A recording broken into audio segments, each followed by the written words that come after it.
कर देखिए। आहिस्ता आहिस्ता। और कहाँ दरवाजा खोल। गणपत मैनेजर साहब से जाकर कह दे कि किशन बहुत बुरी तरह जख्मी हो गया है, उसे हम फैक्ट्री की गाड़ी में डालकर हॉस्पिटल ले गए। चल जा। मैनेजर साहब, अपना वो किशन है ना, क्या उसे? उसको फैक्ट्री में बहुत बुरी तरह मार लगा।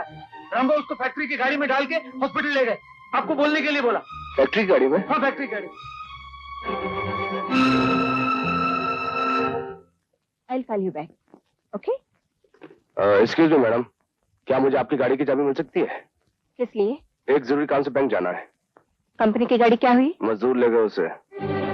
मजदूर ले गए? वो मजदूर यूनियन का लीडर है ना, राम, वो ले गया। उसको क्या हक है कंपनी की गाड़ी ले जाने का? अब क्या बताऊं आपको मैडम, यही सब दुख सह कर चाचा जी का ध्यान हो गया। एक मजदूर की उंगली में जरा सी चोट क्या आ गई, 2-4 कतरे खून के बह गए, उसने शोर मचाना शुरू कर दिया। मालिकों को गाली देनी शुरू कर दी। कहने लगा, ये मालिक लोग समझते क्या अपने आप को? कब तक मजदूरों का खून चूसते रहेंगे? कब तक उनकी जिंदगियों से खेलते रहेंगे? खुद की गलती से उंगली में चोट आई और खून चूसने का इल्जाम लगा दिया मालिकों के ऊपर।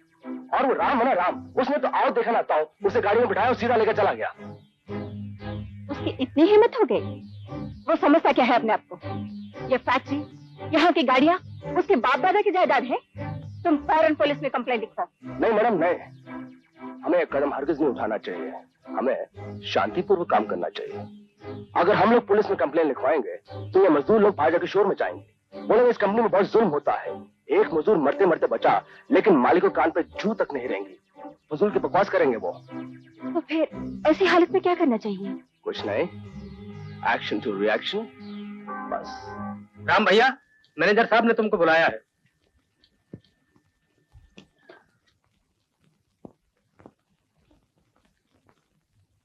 आपने मुझे बुलाया? ये क्या है? पढ़े लिखे आदमी हो, पढ़ लो, मुझसे क्या पूछते हो?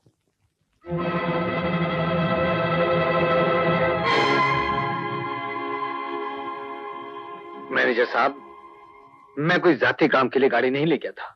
एक मजदूर जख्मी हो गया था, बुरी तरह खून बह रहा था, इसलिए जल्दी में बगैर इजाजत के मैं गाड़ी ले गया। फिर भी गणपत के हाथों मैंने आपको कहलवा भेजा था। लेकिन मिस्टर राम, ये कौन सी यूनियन का कानून है कि गाड़ी पहले ले जाओ और इजाजत बाद में लो? दुनिया का उसूल है कि इजाजत पहले लो और किसी चीज को हाथ बाद में लगाओ। लेकिन किशन की हालत उस वक्त बहुत बुरी थी, आपके पास आकर इजाजत लेने का वक्त ही नहीं था। ये सब सफाइयां मुझे नहीं, मालकिन के सामने पेश करो। ठीक है, मैं उन्हीं से बात करता हूं। एक मिनट, उनसे बात करने से पहले इजाजत लेना बहुत जरूरी है। ठीक है। मैं तुम्हारा बयान उनके सामने पेश करता हूं, वो तुम्हारे बयान पे क्या फैसला करती हैं अभी सुनाई देता हूं। हेलो हेलो मैडम, हमारे मजदूरों के यूनियन के लीडर आपसे ये पूछना चाहते हैं कि उन्हें सस्पेंड क्यों किया गया, और वो आपसे मिलना भी चाहते हैं। उन्हें आपके पास भेज दूं? उन्होंने नो कहा है। लो, मैं उनसे बात करता हूं। ये पब्लिक टेलीफोन नहीं, इंटरकॉम है। ये सिर्फ मेरे उनसे बात करने के लिए है या उनके मुझसे बात करने के लिए है, यानी कि सिर्फ हम दोनों के बात करने के लिए है, तुम्हारे बात करने के लिए नहीं है। लेकिन मैं उनसे बात करना चाहता हूं। जब कोई तुमसे बात नहीं करना चाहता तो तुम्हारा उससे बात करने का इसरार करना तहजीब और शराफत के दायरे से बाहर है।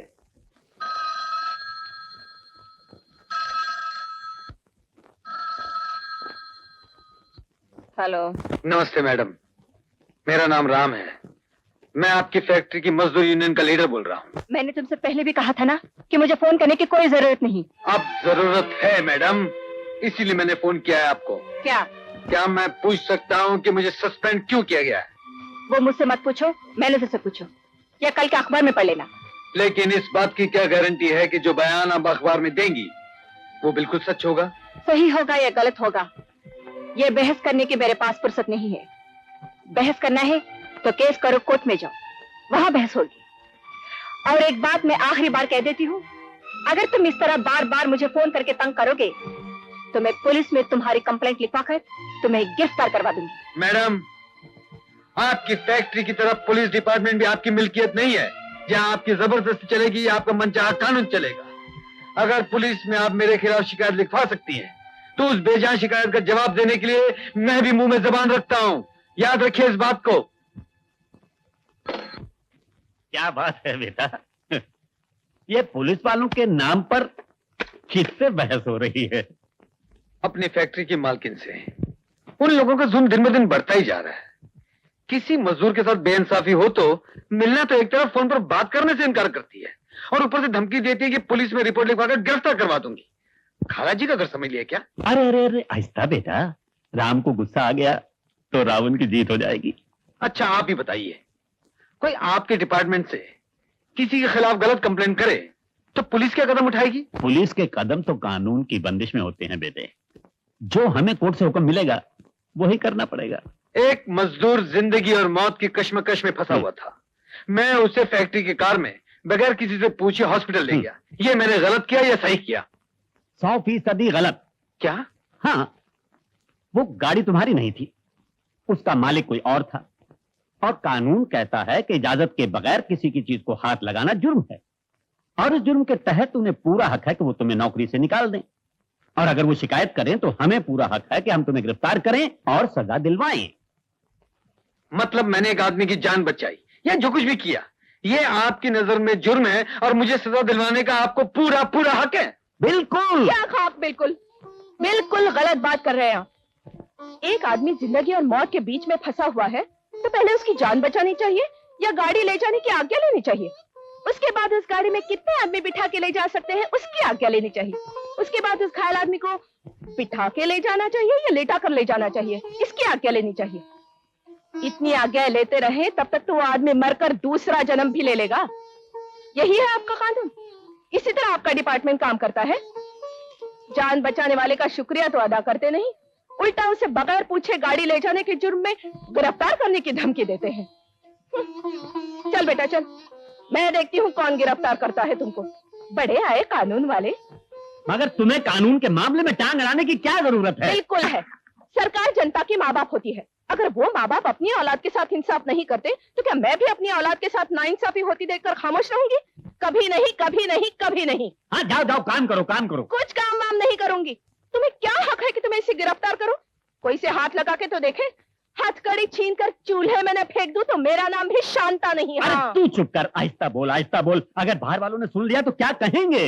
इंस्पेक्टर जगदीश बाहर तो दुनिया को धमकाता है और घर में बीवी से डरता है। कहने दो, मुझे किसी की परवाह नहीं। तुमने तुमने तुमने कहा कैसे कि तुम इसे गिरफ्तार करोगे? कोई मजाक है? बस बस बस बस माँ, तुमने अपने बेटे को पढ़ा लिखा कर समझदार बना दिया है। अगर पिताजी कानून वाले हैं तो तुम्हारा बेटा भी कानून जानने वाला है। मैं निपट लूंगा इनसे। अरे तू नहीं, मैं निपट लूंगी। एक मिनट बैठिए ना। कोई मजाक है? अरे माँ, गिरफ्तार करने अरे वाले। माँ, पिताजी थके मांदे आए हैं, जाओ इनके लिए खाना लगा दो। जाओ अरे गिरफ्तार करने जाओ ना। वाले। मजाक है? दोस्तों, जुल्म का पानी अब सर से ऊंचा होता जा रहा है और उसका सिर्फ एक ही इलाज है, और वो इलाज है हड़ताल। हड़ताल? इसलिए बस कर दी मैडम। इन लोगों का काम होता सिर्फ हड़ताल करना, मतलब एक्शन। मगर ये जाहिल लोग भूल जाते हैं कि उनके इस एक्शन का रिएक्शन भी हो सकता है। लेकिन फिर भी कोई वजह तो होगी। सीधी सी बात है मैडम, उनके यूनियन लीडर ने एक्शन लिया कि बगैर किसी की इजाजत कंपनी की गाड़ी लेकर अस्पताल चला गया। उसके इस एक्शन पर हमारी मैनेजमेंट ने रिएक्शन लिया कि उसे सस्पेंड कर दिया। उसके इस सस्पेंशन के रिएक्शन पर उन्होंने एक्शन लिया, हड़ताल कर दी। मगर आप चिंता मत कीजिए मैडम, इस एक्शन रिएक्शन का मेरे पास भरपूर एक्शन है।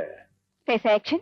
मैडम, मैंने डॉक्टर से एक बनावटी सर्टिफिकेट बनवा लिया है कि वो मजदूर शराब के नशे में था जब उसका हाथ मशीन में आके कट गया, और नशे में काम पर आना फैक्ट्री एक्ट के खिलाफ है।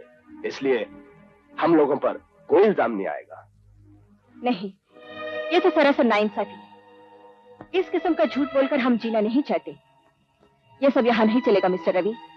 जाइए अभी और इसी वक्त मालूम कीजिए कि वो मजदूर किस अस्पताल में है। वो उसका जो हक बनता है हम उसका मुआवजा देंगे।